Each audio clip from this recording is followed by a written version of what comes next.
counter tariffs on $30 billion of imports from the United States in response to U.S. tariffs put in place on March 4th.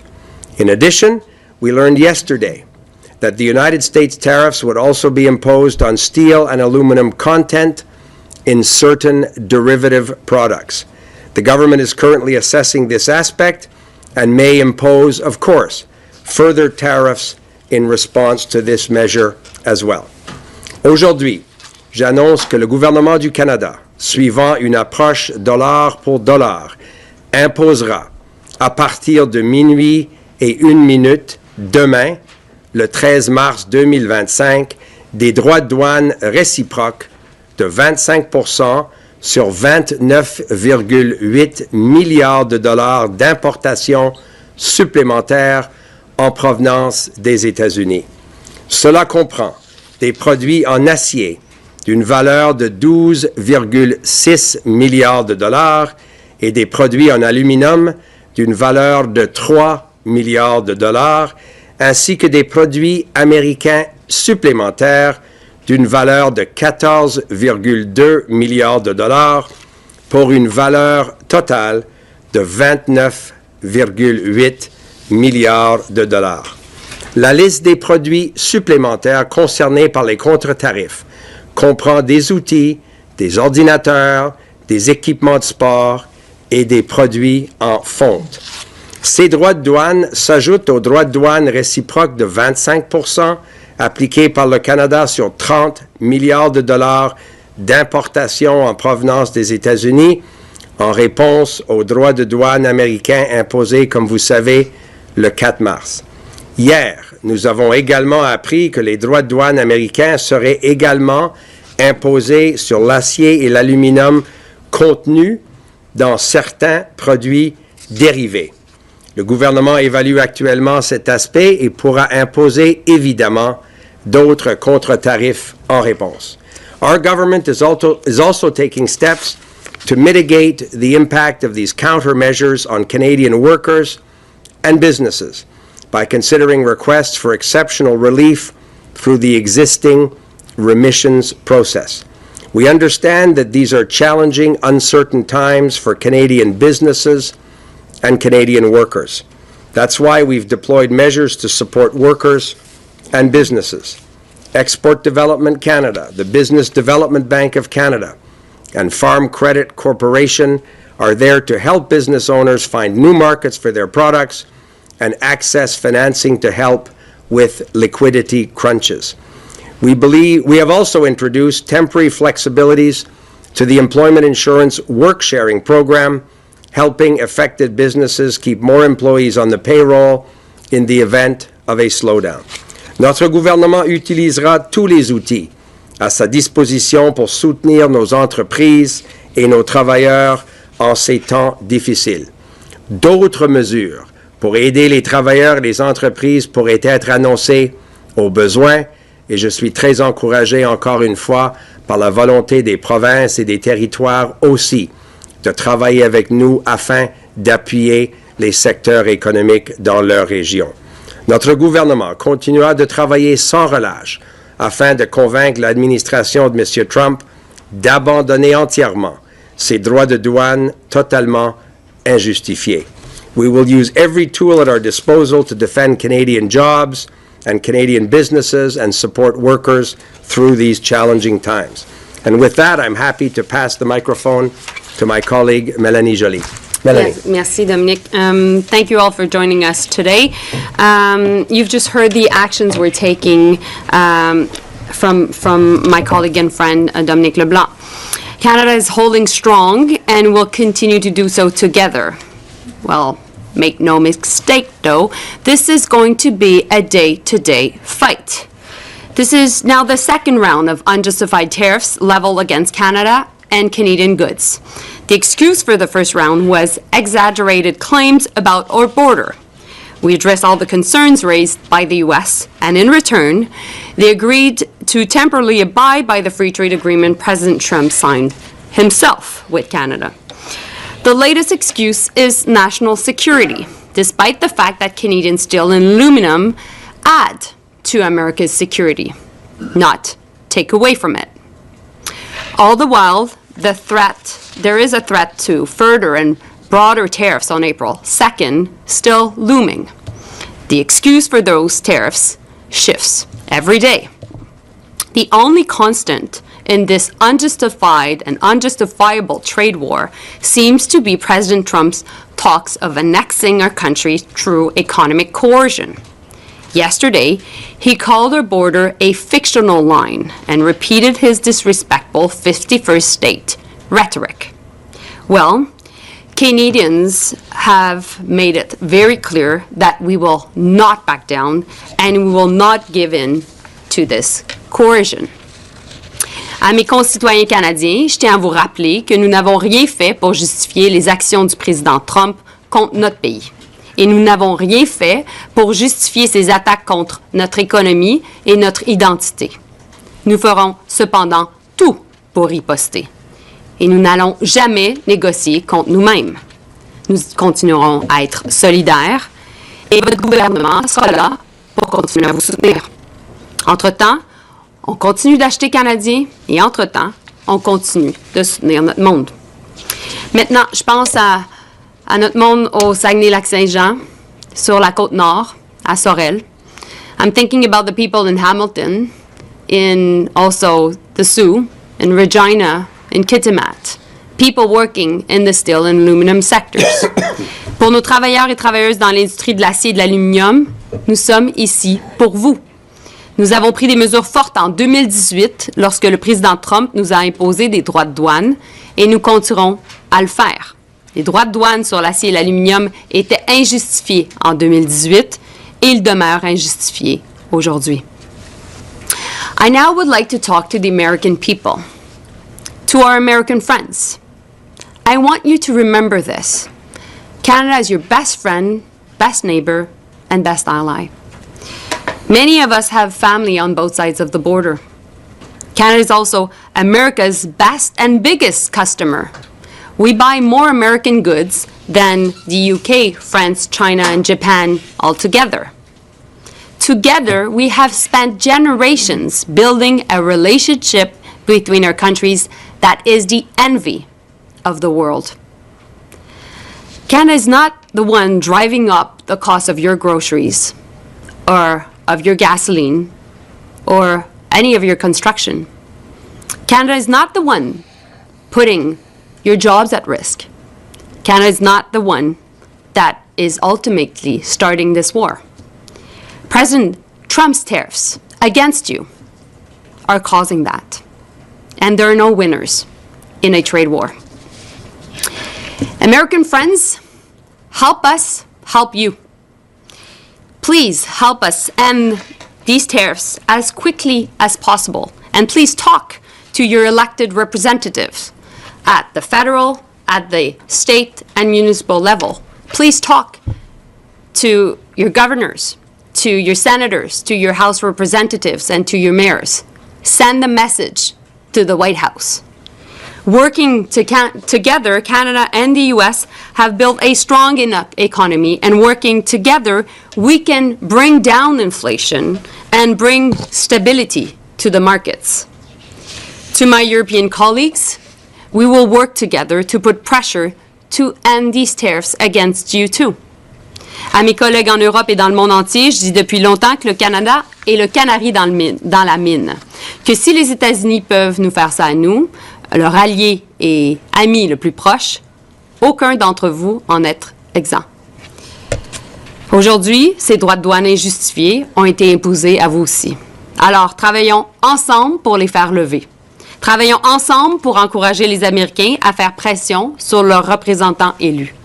Ensemble, nous avons réussi à lutter contre les droits de douane sur l'acier et l'aluminium en 2018 et nous pouvons le faire à nouveau. After this, I'm heading to the G7 Foreign Ministers meeting in Charlevoix, Quebec. I'll be meeting with Secretary Rubio.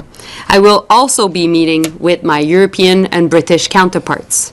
In every single meeting, I will raise the issue of tariffs to coordinate our response with the Europeans and to put pressure on the Americans. This is much more than about our economy. It is about the future of our country.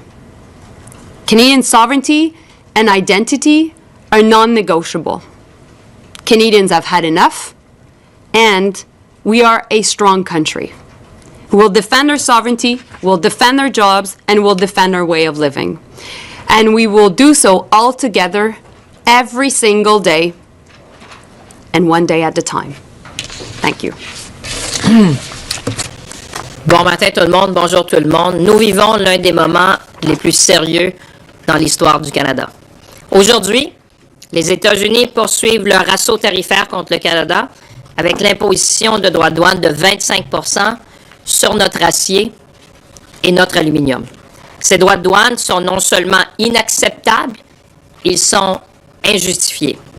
Ils auront un impact économique négatif considérable, comme le disaient mes collègues, des deux côtés de la frontière.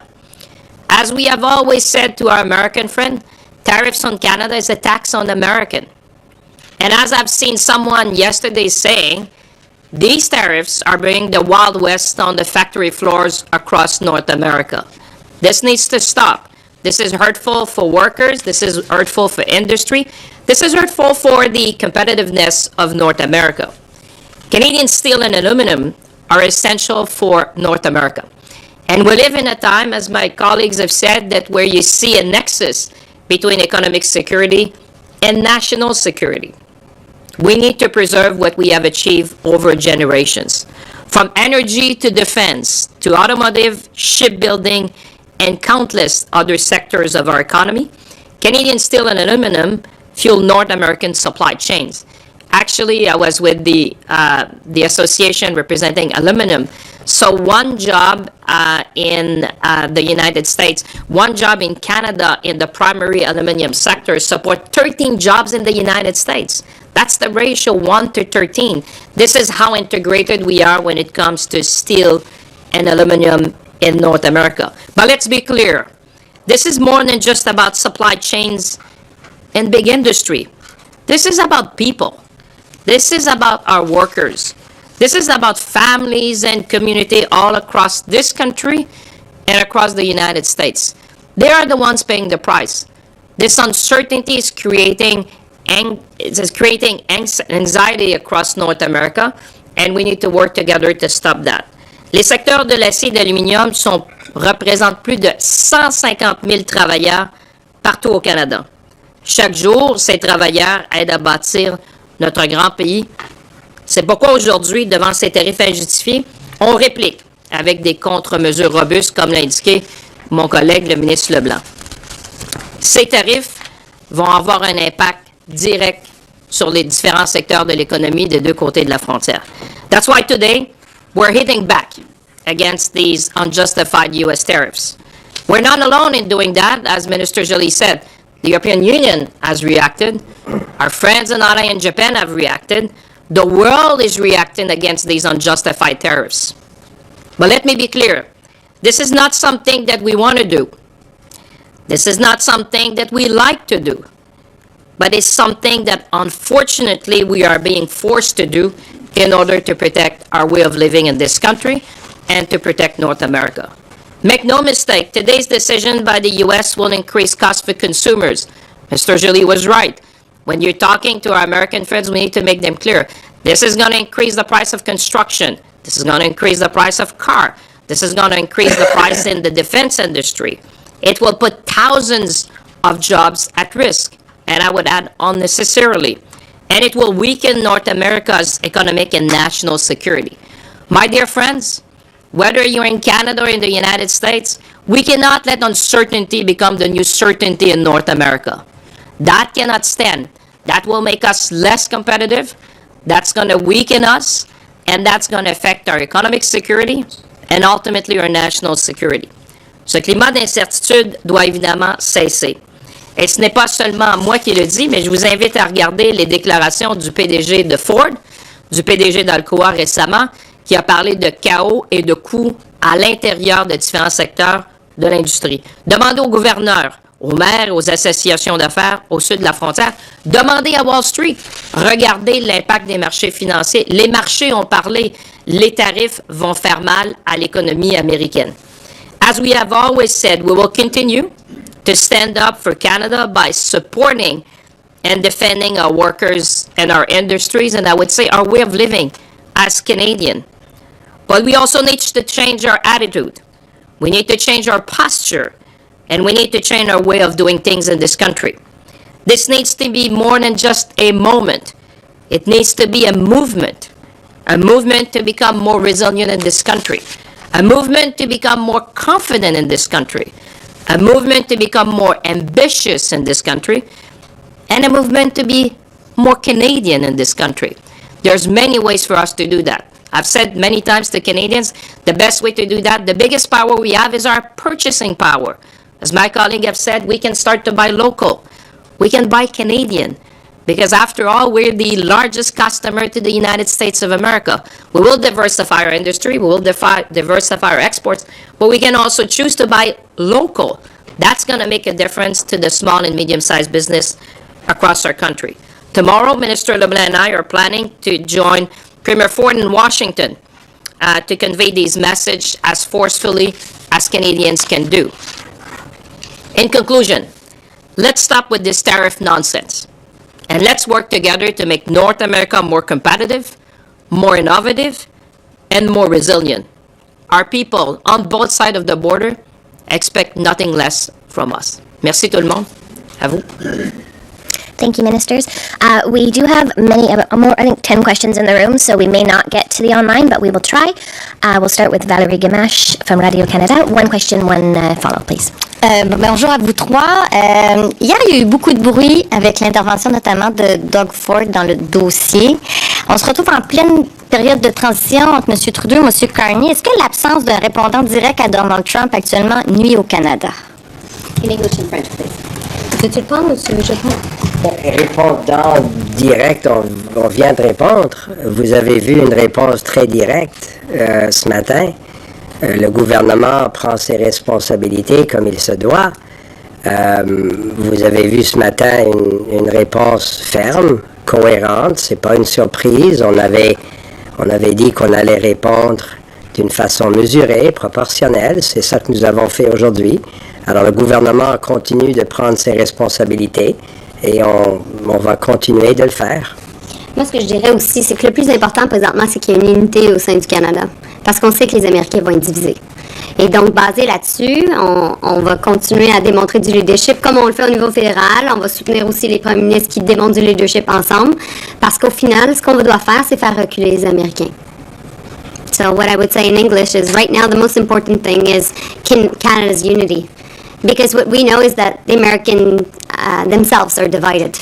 And so what you're seeing today is leadership on the part of the federal government, and also we'll continue to work with the premiers that are showing leadership as well, because we need to fight back against this nonsense.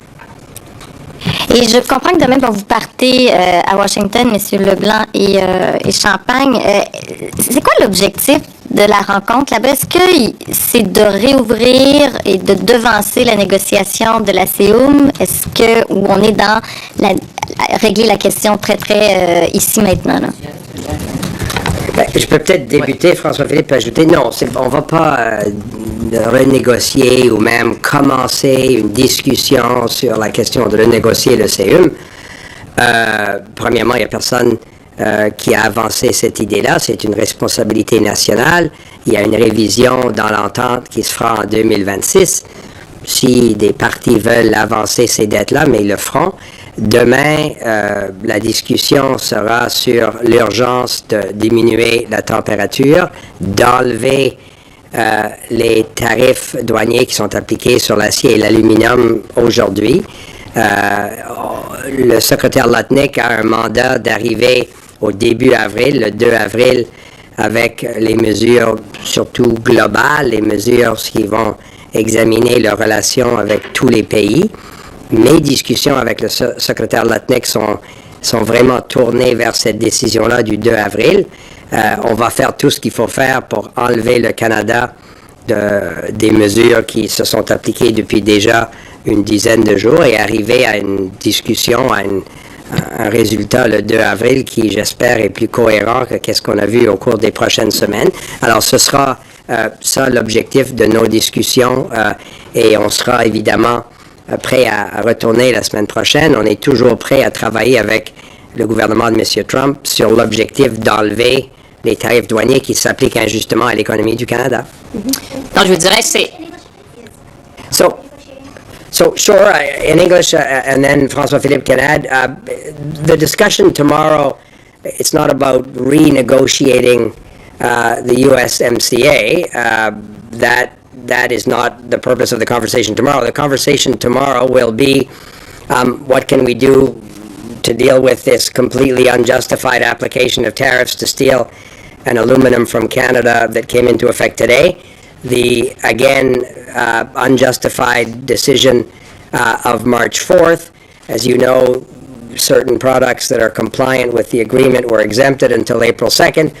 All of that points to a conversation that we've been having with the Trump administration around getting to April 2nd, with the objective of obviously removing all of these tariffs that are applying to the Canadian economy. We will continue to maintain our countermeasures and increase them on April 2nd. This is no surprise to the American administration if we can't get to a position where their initial measures are all lifted from Canadian businesses. So the conversation tomorrow will be around lowering the temperature and focusing on the process that President Trump set up, where Secretary Lutnick has up to April 2nd to determine a series of global tariff decisions.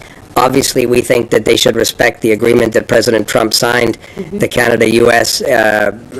Mexico Free Trade Agreement. In the agreement itself, there's a provision to have a review in 2026. It's not a renegotiation, it's a review. If one of the three parties wants to, at some point, begin a process of that review earlier, then of course Canada would be ready. We've always said the best approach is a coherent conversation that looks at all of these issues, where the three economies are part of the conversation, and where we can arrive at the best agreement for North America. That's been the success of previous conversations, but for the moment it's difficult to get there because day over day, week over week, you have these decisions. So if we can sort of clear the underbrush and get to a position where we can get to April 2nd with a coherent plan, I certainly think that would be the objective of the conversation tomorrow, and it continues on conversations we've been having over recent weeks as well. Je pense que Dominique l'a bien dit. Demain, pour être clair devant les Canadiens et Canadiennes qui nous regardent, il n'y a pas de début de renégociation, évidemment, de l'accord de libre-échange. Par contre, moi, ce que j'entends amener avec le ministre LeBlanc à la table, c'est vraiment de nous ramener dans un mode où il y a plus de certitude. Moi, je le dis souvent, l'incertitude ne peut pas devenir la nouvelle certitude. J'ai rencontré plusieurs des dirigeants. J'étais en contact hier dans l'industrie de l'aluminium et de l'acier. Mais vous savez, regardez la dernière semaine qu'on a eue. Ce genre de mouvement-là qu'on a vu dans les tarifs, ça rend vraiment les chaînes d'approvisionnement plus fragiles à travers l'Amérique du Nord. C'est clair que les dirigeants nous disent une chose, on ne peut pas fonctionner dans un monde comme ça. Nos chaînes d'approvisionnement ont été établies depuis des décennies. Moi, mon message à M. Lutnick va être simple. Les marchés vous parlent. Regardez la capitalisation boursière depuis les dernières semaines. Je pense qu'il s'est perdu 4 trillions de dollars dans les marchés boursiers aux États-Unis depuis les dernières semaines. Les entreprises vous parlent. Il y a eu une grande réunion avec les leaders du secteur automobile. Je pense qu'il y a une discussion aussi avec le secteur de l'acier et de l'aluminium pour retourner vers quelque chose qui est plus prévisible. Mais comme le ministre LeBlanc disait, il va falloir continuer de faire le point à nos amis que la sécurité économique va affecter la sécurité nationale. À un moment donné, ces chaînes d'approvisionnement-là vont arrêter. Vous savez, dans le secteur de l'automobile, de la façon dont on est intégré maintenant, il s'agit de quelques jours avant que les chaînes arrêtent des deux côtés de la frontière. C'est excessivement sérieux. Moi, on a parlé hier avec des gens de l'automobile aux États-Unis qui disaient, Monsieur le ministre, soyons prudents parce que dans quelques jours, les usines américaines pourraient cesser d'opérer. Alors, je pense que notre mission à Washington, comme le ministre LeBlanc disait, c'est de ramener ça, c'est de dire les marchés vous ont parlé, l'industrie vous parle, les travailleurs vous parlent. Retournons à une table où on peut s'asseoir, on peut discuter. Et moi, je pense qu'il faut trouver une voie pour trouver un peu une désescalade de ce qu'on a vu dans les derniers jours pour nous ramener dans un terrain où on va être capable de voir des investissements des deux côtés de la frontière. just as a reminder, if we can keep the questions and answers brief so we can get through as many as we possibly can. I am looking at you. I believe the finance minister is also looking at you. Rachel Haynes, CTV. Thank you so much, ministers. I'll direct this to Minister LeBlanc because it's still about the meeting tomorrow. Premier Ford yesterday had said that this was an olive branch from Howard Lutnick, but at the same time, President Trump says he wants to finish the auto industry and also make Canada the 51st state. So how do you trust the U.S. administration going into tomorrow's meeting? Well, so obviously outrageous comments, and Melanie talked about it from Mr. Trump in that regard, aren't constructive to building an economy that is in the interest of both Canada and the United States, and obviously with our Mexican partners as well. So our focus is not on exaggerated rhetoric. Our focus is on doing the work that Canadian workers and businesses expect their governments to do together. Premier Ford has been an important leader as not only the chair of the Council of the Federation, but as the premier of our biggest province in defending the Canadian economy and the economy of his province.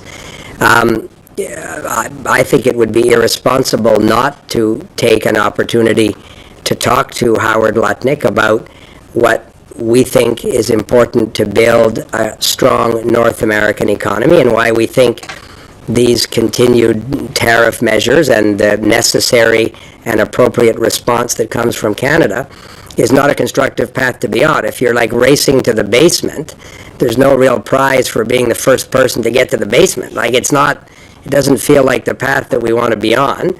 I've had with Secretary Lutnick constructive conversations. So this is an opportunity again to figure out, I hope, the best way to get to April 2nd, the decision points that they have set up themselves in a way that protects and promotes economic growth in Canada. And we think done properly, it's also in the interest of the United States as well. Can I just add to that? I think the strategy is clear. We just need to make sure that we put maximum pressure to defend our jobs, defend our sovereignty, defend our way of living. But meanwhile, as a team negotiating, we need to find off-ramps. And it is just the right thing to do. So we'll do both. That conversation with Howard Lutnick is important. The ones we have, and I'll have with Secretary Rubio as well. So we're doing that in the best interest of Canadians. Let me just add on the auto sector because you touched something that will really, but that's going to affect hundreds of thousands of people in this country. Trust me, those who are watching are listening to that. Those who are watching, we're going to fight for the auto sector every single day. I spoke to them and I say, Canadians have been there for you. Canadians have been there for the auto sector for decades since we had the auto pact. And these companies, most of them, have long-standing commitments to this country. We're going to make sure that they abide by the terms of every single agreements we have with them to make sure we protect the jobs. We had discussion with the union leaders yesterday and with the representatives from the company, and they truly understand that the reasons they came to Canada is because we have the best worker, it's because Canadians have been there for them, and we have integrated supply chain. So I just want to be clear on the auto sector. Make no mistake that we are already on their back, saying we're going to be watching like hawks as to what may happen to the auto sector, because this is a core industry for the prosperity of this country. All right, thank you. And Prime Minister, my next question is, Prime Minister designate Mark Carney had campaigned on dollar-for-dollar retaliatory tariffs. Did he have a say in today's announcement? Obviously, we took note of what the Prime Minister designate said in the leadership campaign, but it's also been the position of the Government of Canada to have a strong response to these unjustified measures. So this shouldn't surprise anyone. We have been clear that if the Americans took this unreasonable and unjustified step, Canada would respond as Canadians expect their government to respond. As Melanie and François Philippe said, we benefit from the support of premiers across the country, of business leaders. But our objective always is to get to a position where the American tariffs are lifted, and all of the tariffs are lifted, and then so too, of course, will be our retaliatory measures. But until the Americans make that decision, we'll continue, as Melanie said, to increase the pressure. None of this is surprising to the American administration.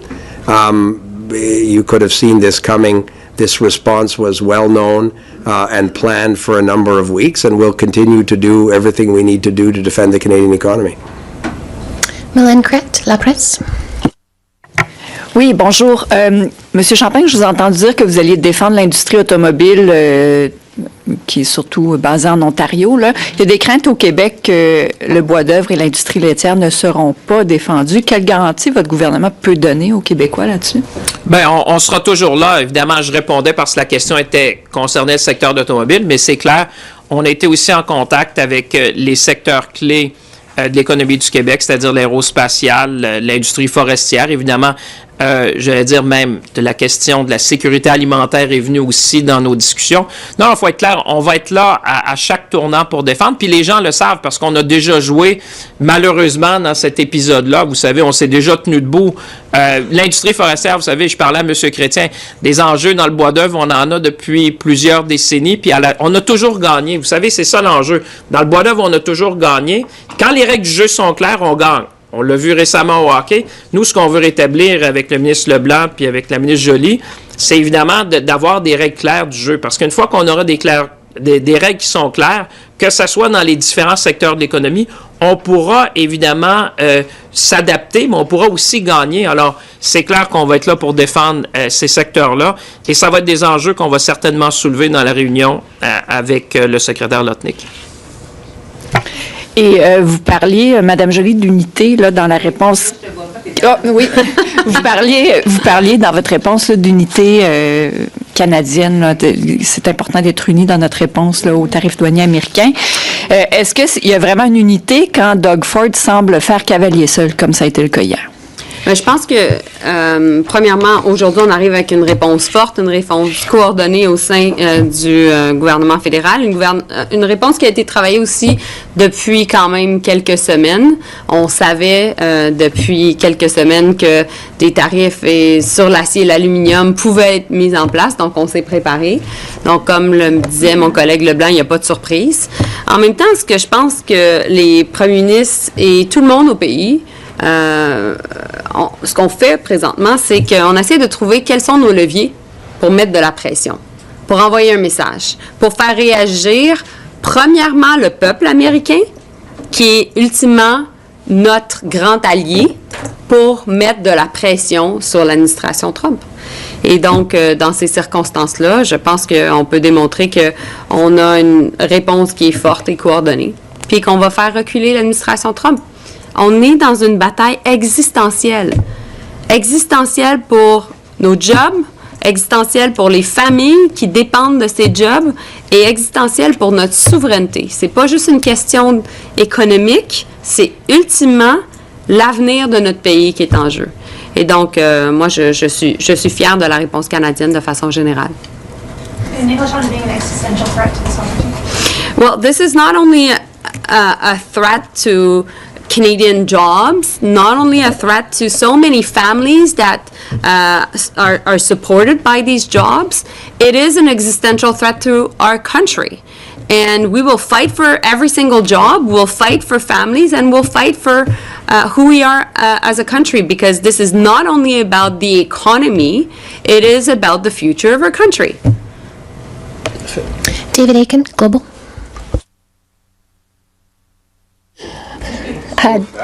Okay.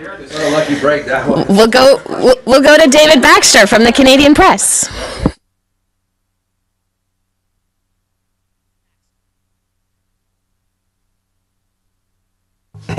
There we go. So we can actually get the interpretation on there.